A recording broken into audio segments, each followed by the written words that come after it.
This video is sponsored by Card Kingdom. If you click on the link in the description below, it'll take you to their store and they'll know I sent you there.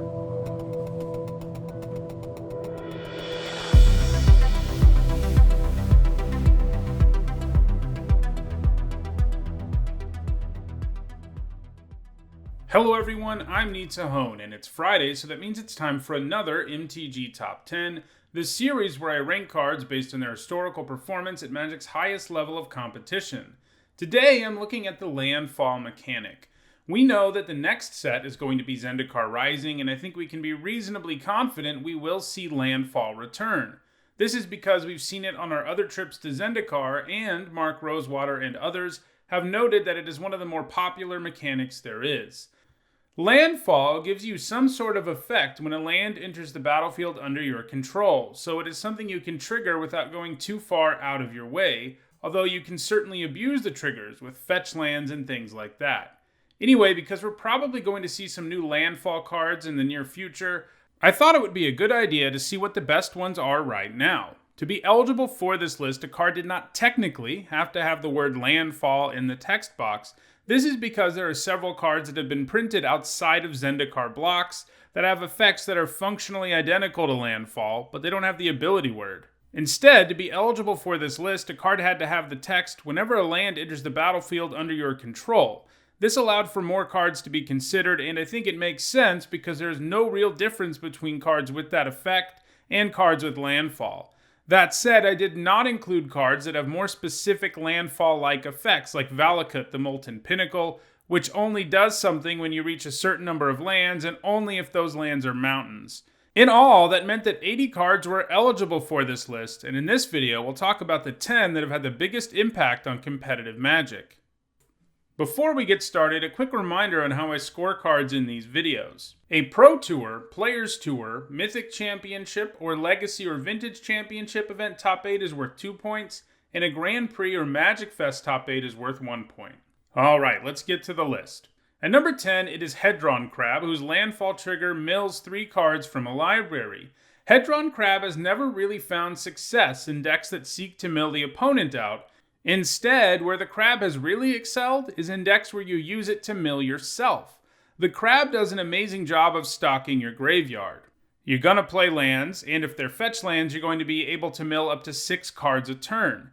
He didn't see any play in block or standard, which makes sense. Those formats don't tend to have as powerful of graveyard shenanigans. The crab gained its first points back in 2009, with all 4 of them coming in extended dredge decks. These decks are, of course, entirely built around getting cards in the graveyard and then getting tons of value out of them. However, after the success in extended in 2009, Hedron Crab went a full decade before getting some more points. Those points came in 2019, largely as a result of the printing of the super busted Hogak, who made dredge decks in Modern and Legacy completely insane. The crab could help you power out Hogak absurdly early. Eventually, Hogak was banned, and the crab hasn't gained any points since then, though it probably has an outside shot of gaining more points in either Modern or Legacy. It just depends on whether or not a Graveyard Engine deck really needs something like Hedron Crab. At number 9, it is Plated Geopede, a very different kind of landfall creature compared to Hedron Crab. Geopede doesn't do anything fancy like load up the graveyard, he just hits really, really hard. The Geopede has some pretty bad base stats as a 2-mana 1/1 with First Strike, but it becomes a 3/3 if you play a land and a 5/5 if that land happens to be a fetch land. That is some pretty incredible efficiency. In Standard, the Geopede was a key card in aggressive red decks, especially in Boros Landfall decks which were loaded up with aggressive Landfall creatures. The Geopede also gained points in an extended aggro deck that was very similar to the Boros Landfall deck from Standard.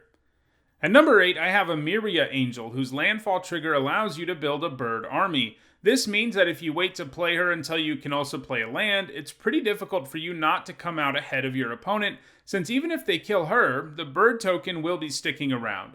She just makes spot removal look really bad because she goes wide so quickly. The Angel was played in a variety of aggro decks while in Standard, including Bant, Mono-White Tokens, and Cawblade. She doesn't have any points since rotating out of Standard in 2011. At number 7, it is Callmeheart Expedition. There's a whole cycle of Landfall expeditions in original Zendikar, and Callmeheart Expedition is the only one to make this list. Like the others, you get quest counters when you play lands, and when you reach a certain number of quest counters, you can remove them for an effect. In typical green fashion, Callmeheart Expedition ramps you and provides fixing, since it can search for any non-basic land. In Standard, Modern, and Extended, Callmeheart Expedition has been played exclusively in Valakut decks. These are ramp decks that seek to win the game with the Valakut Scapeshift combo, and the Expedition helps you get closer to getting enough lands into play for Scapeshift to outright kill the opponent. The Expedition has points as recently as 2019, so it probably isn't done quite yet, especially because Valakut decks are still a very real presence in Modern. At number 6, it is Lotus Cobra, another green landfall card that ramps and fixes for you. Unlike the Expedition though, every single land you play immediately gives you 1 mana of any color with Lotus Cobra. This means that with a fetch land, you can get 2 additional mana, which is a pretty big boost. The Cobra saw play in a wide variety of decks in Standard, with Valakut and Rug control decks being the most frequent homes. The Cobra also has a couple of Grand Prix top 8s in Modern, one in Jund and another in Zoo. However, the Cobra doesn't have any points since 2013. At number 5, it is Steplink, a landfall creature very much in the same vein as Plated Geopede. Like the Geopede, Steplink is all about aggro. Because of landfall, Steplink can become huge in a hurry, especially because you only have to invest a single white mana into it. It will usually be a 2-3 on your turn, and it can be a 4-5 on many turns as a result of fetch lands. In Standard, it was mostly played in Boros Landfall, the same aggro deck I mentioned when talking about Plated Geopede. And in Modern, it's been played in more traditional Boros aggro decks, but it was also played in Death Shadow Zoo decks. These decks run a lot of cheap creatures like the Lynx and seek to win the game quickly by getting a huge Death Shadow. The Lynx likes fetch lands for obvious reasons. They help make it bigger more consistently. Death Shadow also likes fetch lands, and this is because you pay life to sacrifice them, and you can search up a shock land and do another 2 damage to yourself. So in a more roundabout way, fetch lands also make Death Shadow bigger. So these 2 cards worked really well together. More recently though, Death Shadow decks have moved away from the Zoo shell, and the Lynx doesn't have any points in Modern since 2016. In Extended and Legacy, it's also been played in White Weenie and Zoo decks respectively. At number 4, it is Bloodgast, whose landfall trigger moves it from the graveyard to the battlefield. Bloodgast just doesn't quit and can continue to come back and attack your opponent all game long, which is a very powerful thing. Extended would be where it would first see play in the deck that has made Bloodgast such a powerhouse, and that's Dredge. Dredge decks can easily load up the graveyard, and milling your Bloodgasts means you get them back without ever paying any mana for them. It has also seen play in Dredge decks in Extended, Legacy, Vintage, and Modern. Its most recent success on a large scale came in Modern, where several graveyard-heavy decks featuring Faithless Looting were pretty dominant for a while. This included decks like Hollow One, Vengevine, and of course Dredge. As you probably know, Dredge decks were really broken in Modern for several months last year, as I mentioned earlier, as a result of Hogak, and Bloodgast went along with that ride. Of course, both Looting and Hogak have been banned, so Bloodgast has slowed down in Modern. However, he is continuing to see play in Dredge decks in Legacy, so Bloodgast seems likely to continue to put up points. At number 3, it is Nissa, Vital Force. As I said during the introduction, I included cards in this list that don't technically have the word landfall on them, provided they had a functionally identical effect, and Nissa Vital Force definitely has that, as her emblem essentially reads, Landfall, draw a card. Nissa actually hails from Zendikar, so it makes sense that she would have an ability that references Landfall. In addition to an emblem that is a value engine, Nissa has 2 other very powerful abilities too. A +1 that turns a land into a 5/5 until end of turn, and a -3 that lets you get a permanent back from the graveyard. All of that power has made Nissa into a card that's seen play in multiple formats. She was played in many different green decks while in Standard, including Golgari Delirium, Golgari Aggro, Copycat, Jund, all the different energy variants, and Golgari Constrictor. In Modern, she has primarily been played in both Jund and The Rock. In Legacy, she's gained points from both Elf and Lands decks. While Nissa doesn't have any points so far in 2020, her multi-format success indicates that she probably isn't done just yet. At number 2, it is Courser of Crewfix, another card that doesn't actually say Landfall, but the Courser's last 2 lines of text essentially read, Landfall, gain 1 life. In addition to gaining that life, the Courser comes with a reasonable defensive body as a 3-mana 2/4, and the ability to play lands off the top of your library.